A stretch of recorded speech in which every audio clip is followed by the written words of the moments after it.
Good morning. সকলোৰে দিনটো সুন্দৰ হওক, সুখৰ হওক তাকে কামনা কৰিছোঁ। আপোনালোক উঠিলেনে? মই উঠিলোঁ।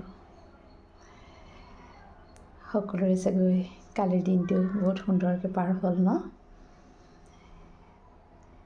ঠিক তেনেদৰে মোৰো কালিৰ দিনটো ভালকৈ পাৰ হৈ গ'ল। যেনেকৈ সকলোকে কালি চাকিৰ পোহৰে যেনেকৈ মনটো উজ্বলাই তুলিলে, মনটো পবিত্ৰতাৰে পজিটিভেৰে ভৰপূৰ কৰি ৰাখিলে, ঠিক তেনেদৰে সদায় যেন সকলোৰে দিনবোৰ তেনেকেই পাৰ হৈ যাওক, সেইটোৱে কামনা কৰিছোঁ। আজি এই সুন্দৰ পুৱাতে আজি আপোনালোকলৈ মই আকৌ এটা সুন্দৰ ধুনীয়া পইণ্ট লৈ আহিছোঁ। পইণ্টটো আচলতে এইটো কথা ক'ব বিচাৰিছোঁ, বহু সন্তানৰ পিতৃ মাতৃয়ে হওক বা নিজৰ ফেমিলিয়ে হওক, নিজৰ সন্তানক কেতিয়াবা চাবচোন বহুত প্ৰতি কথাতে খং ৰাগ কৰি থাকে, সৰু সৰু কথাতে চাবচোন বহু সন্তানক নিজৰ পিতৃ মাতৃয়ে হওক বা মাতৃগৰাকীয়ে হওক চাবচোন কৰি থাকে।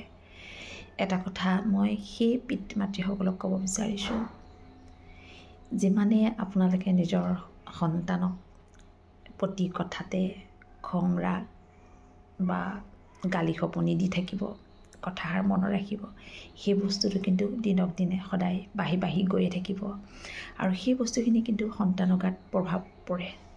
এইটো কথা সদায় মনত ৰাখিব। বহুত মানুহে কয় যে মাক দেউতাকে গালি দিলে ল'ৰা ছোৱালী গাত নপৰে, কিন্তু নহয়, পৰে। এটা কথা সদায় মনত ৰাখিবচোন, আপোনাৰ সন্তানটোৰ কেতিয়াবা বহুত ভাল কোৱালিটি থাকে, আপুনি সদায় ব্লেছিং দিয়ক, আশীৰ্বাদ কৰক। ৰাতিপুৱা অমৃত বেলা টাইমত যেতিয়া আপুনি মেডিটেশ্যনত বহে, তেতিয়া আপুনি আপোনাৰ সন্তানক ভগৱানৰ ওচৰত অৰ্পণ কৰক, আপোনাৰ পৰা শুভ ভাৱনা দিয়ক। চাব আপোনাৰ সন্তান ভাল হ'বই। আপোনাৰ সন্তান কেতিয়াও বেয়া গতিত নাযায়। আৰু যেনেকৈ আপোনালোকে এনিটাইম প্ৰতি কথাতে খং ৰাগ যেতিয়া কৰি থাকে, মনত ৰাখিব এইখিনি কিন্তু হাজাৰ গুণলৈ ৰূপান্তৰিত হয়।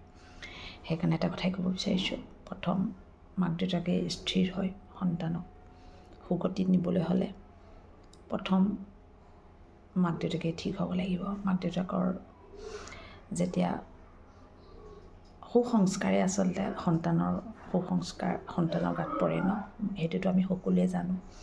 আচলতে এই কথাষাৰ এজন ব্যক্তিৰ কাৰণে মই ক'বলগীয়া হৈছে, মই নাম নকওঁ। সেইকাৰণে এটা কথাই কৈছোঁ, সন্তানক যেতিয়া আপুনি এনি টাইম আপুনি খুব কৰি থাকিব বেয়াকৈ খঙৰে, আপোনাৰ সন্তান কিন্তু কেতিয়াও ঠিক লাইনত যাব নোৱাৰিব। সেইকাৰণে এটা কথাই সদায় মনত ৰাখিব, সন্তানক সেই অমৃত বেলা টাইমতে মেডিটেশ্যন কৰোঁতে চকুৰ আগত আনি সেই আত্মাক আপুনি ব্লেছিং দিয়ক। আৰু আপোনাৰ যদি কিবা আছে, সেই আত্মাৰ পৰা আপুনি ক্ষমা খুজক। আপোনাৰ সন্তান আছিলে, আপোনাৰ যে সন্তান ৰূপে আহিছে, এনেই অহা নাই, আপোনাৰ লগত আগৰ পৰা তেওঁৰ কানেক্ট আছে, সেইকাৰণে আহিছে। সেইকাৰণে এইটো কথা ক'বলৈ গ'লে বহুত দীঘল হয়, কিন্তু এটা কথাই কৈছোঁ, আপোনাৰ সন্তানজন আপোনাৰে সন্তান। আৰু এটা কথা মনত ৰাখিব, সেই সন্তান আপোনাৰ আগৰ কৰ্মফলৰ কাৰণে আপোনাৰ হেৰিত আহিছে। সেইকাৰণে সেই সন্তানক সদায় ব্লেছিং দিব, শুভ ভাৱনা দিব, চাব সকলো ঠিক হৈ যাব।